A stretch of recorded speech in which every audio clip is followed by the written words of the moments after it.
एक दुखद समाचार जो बिल्कुल सत्य है। आज रात्रि 9:20 पे उन्होंने अंतिम सांस ली है। एम्स में वो भर्ती थीं और ये भी सत्य है कि उनके जाने का दिन भी वो दिन हुआ जो छठ का नहाए खाए है। छठ के त्योहार कई लोग शारदा सिन्हा जी के गीत के साथ ही मनाते हैं और वो उसी छठ के दिन उन्होंने संसार छोड़ा है। अभी यहाँ पे पूरा परिवार है।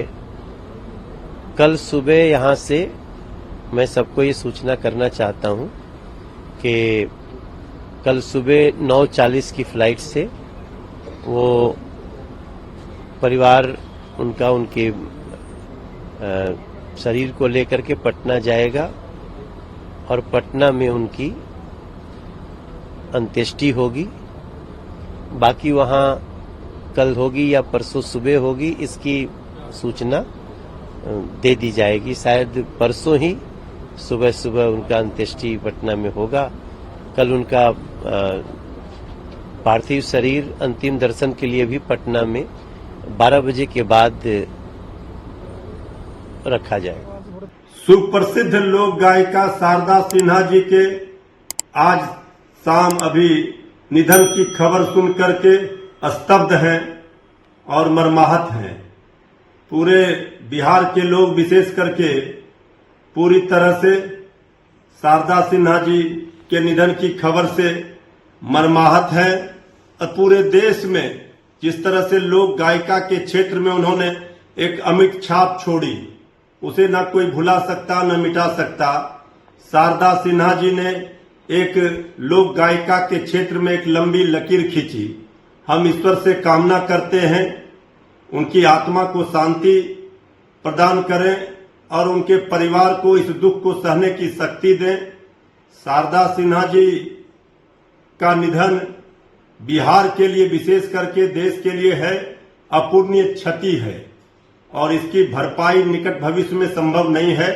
और छठ पर्व की आज शुरुआत हुई नहाए खाए से। आज के दिन ही पूरा भक्तिमय माहौल छठ पर्व में शारदा सिन्हा जी के छठ के लोक गीतों से बनता था पूरे बिहार में।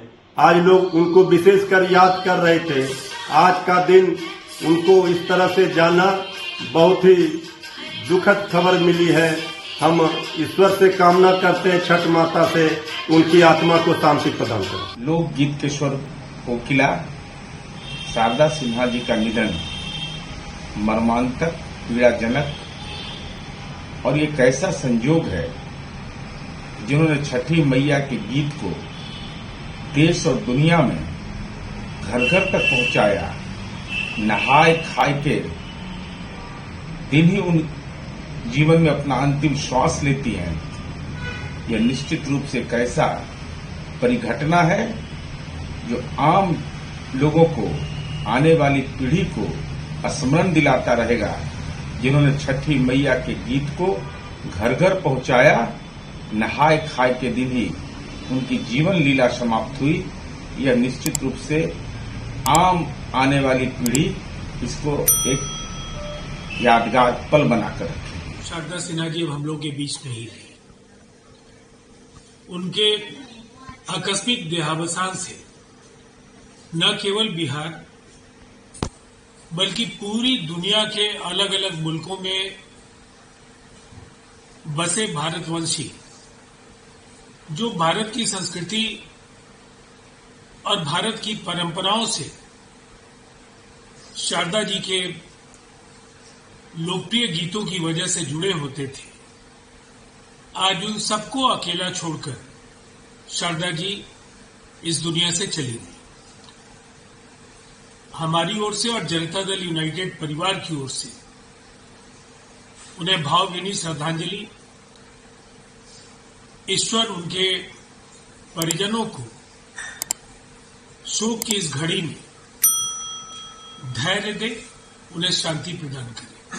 सिन्हा जी का जाना बिहार की लोक संस्कृति एवं विरासत के लिए अपूरणीय क्षति है। छठ का महापर्व उनके गीतों के बिना अधूरा है। काल का कुचक्र देखिए, आज छठ महापर्व के शुभारंभ पर मां जानकी की धरती की बेटी का शारदा सिन्हा जी हम सब के बीच से चली गई है। कहीं न कहीं हमारे बिहार के पंचामृत जो पांचों भाषाओं का गीतों के स्वर को जिस तरह से एक नए स्वर में बदलकर पूरे बिहार की सांस्कृतिक विरासत को देश को अवगत कराया, छठ पर्व देश और विदेश सब उस गीत के माध्यम से एक नई पहचान, एक नया स्वर मिला। आज दुर्भाग्य है कि इस शोक की घड़ी में उनकी आत्मा को ईश्वर शांति प्रदान करें, उनके परिवार को दुख सहने की क्षमता प्रदान करें। और आज बहन शारदा सिन्हा जी हाल फिलहाल उनके पति के देहांत पर हम उनके घर पर गए थे। जब राष्ट्रपति महोदय, माननीय राष्ट्रपति महोदय आए थे, हमारे आपास पर विधानसभा अध्यक्ष थे, उस समय उनके विराट स्वरूप, विराट हृदय को हमने देखा था कि नए कलाकारों को आगे अवसर देकर और उसके मनोबल को किस तरह से बढ़ा रही थी। बहन शारदा सिन्हा जी का नहीं रहना आज कहीं न कहीं हर बिहारी को, हर भारतीय को ये पंचामृत का स्वर की कमी खलेगी। शारदा सिन्हा जी का देहांत हो गया, ठीक छठ के अवसर पर ही हो गया। शारदा सिन्हा बहुत बड़ी संगीत छठ के मामले में वो करती थी। हर परिवार उनको सुनता था, आदत करता था। मैं भगवान से प्रार्थना करता हूँ, सूर्य भगवान से, कि शारदा सिन्हा की आत्मा को शांति प्रदान करे और जितने भी उनके श्रोता लोग हैं उनको आप कैसे कर रहे हैं? शांति मिले। बिहार के लिए बड़ी क्षति है सर, बहुत बड़ी क्षति है।